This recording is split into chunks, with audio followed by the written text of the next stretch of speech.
మొదటి రోజు సమావేశానికి వచ్చేసిన సభ్యులందరికీ స్వాగతం. ఈ సభని ప్రారంభించే ముందు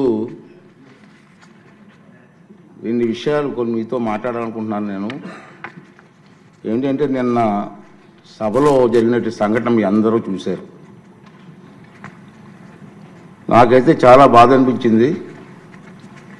ప్రజాస్వామ్యంలో మన రాష్ట్రంలో ఉన్నతమైన సభ ఈ సభ.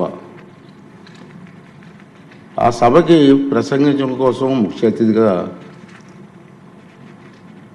గవర్నర్ గారిని అతిథిగా మనం ఆహ్వానించుకున్నాం. అతన్ని గౌరవించవలసిన బాధ్యత అందరూ సభ్యులందరూ ఉంది, మీ అందరికీ తెలిసిన విషయమే. అటువంటి గవర్నర్ గారు ఉపన్యాసం చేస్తున్నప్పుడు నిన్న జరిగిన సంఘటన సభ్య సమాజం సిగ్గుపడవలసిన విషయం నేను భావిస్తున్నాను. నిన్న జరిగిన సంఘటన మీరు కళ్ళారా చూశారు, మీరు అందరూ కూడా, మీరే కాదు ప్రజలందరూ చూశారు. ఒక ముఖ్యమంత్రిగా పనిచేసిన వ్యక్తి, ఒక పార్టీకి అధ్యక్షుడిగా ఉన్న వ్యక్తి, పార్లమెంటు మెంబర్గా కూడా పనిచేసిన వ్యక్తి సభ్యత మర్చిపోయి ఆ విధంగా ప్రవర్తిస్తే కనీసం కూర్చొని చూస్తూ నవ్వుకుంటున్నాడు తప్పించి వాళ్ళ సభ్యుల్ని కంట్రోల్ చేసే పరిస్థితి ఎక్కడ కనిపించిందండి మనకి. పైగా ఎంకరేజ్ చేస్తాడండి.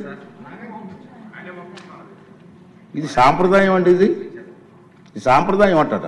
సాంప్రదాయం ఏంటండి? ఇది ఒక ఉన్నతమైన వ్యక్తిని అగౌరవపరిచే విధంగా ప్లే కార్డ్స్ పట్టుకొని రావడం, కాగితాలు చింపి పోడియం మీద విసిరారు. అంటే గవర్నర్ మాట్లాడుతూ ఉంటే గవర్నర్ మీద, ఇది పద్ధతి కాదు. ఈ సాంప్రదాయం అంటాడు, ఏంటి సాంప్రదాయం అని నాకు అర్థం కాదండి. ఇది పద్ధతి కాదు, ప్రజాస్వామ్యం ఇది మంచి పద్ధతి కాదు.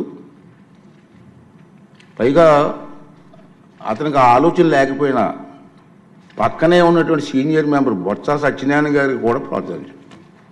వారైనా ఇది తప్పు అని చెప్పే పరిస్థితి లేదు. ఇటువంటి సంఘటనలు రాబోయే రోజులు జరగకూడదనేది నా తాలూకు ఆలోచన విధానం. మీరందరూ కూడా గమనిస్తూనే ఉన్నారు. ఇది ఎందుకు చెప్తానంటే ఇప్పటికైనా విజ్ఞతతో ప్రవర్తించాలని చెప్పి ఆ సభ్యులందరినీ కోరుకుంటున్నాను. సభ ద్వారా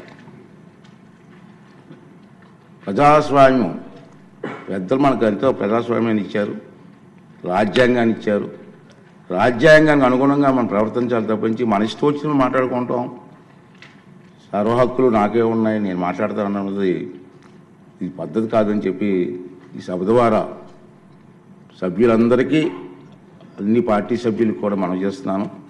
అదే ప్రజలు కూడా దీన్ని గమనిస్తున్నారనే విషయాన్ని కూడా మనం చూసుకోవాలి. ఉంది మన గవర్నర్ ప్రసంగం అయింది నిన్న. ఈరోజు గవర్నర్ ప్రసంగం మీద చర్చ ఉంది. వాళ్ళకి ఏమైనా అభ్యంతరాలు ఉంటే ఈ చర్చలు పాల్గొనవచ్చు కదా, మాట్లాడే అవకాశం మనం ఇస్తాం కదా. ఈ రోజంతా మాట్లాడవచ్చు. మీరు హౌస్కి వచ్చి మీరు మాట్లాడకుండా మీ ఇష్టం వచ్చినట్టు ఈ విధంగా ప్రవర్తించడాన్ని అందరం కూడా ఖండించవలసిన అవసరం ఉంది. ఇటువంటి సంఘటనలు రాబోయే రోజుల్లో జరగకూడదు అనేది నా తాలూకు అభిమతం.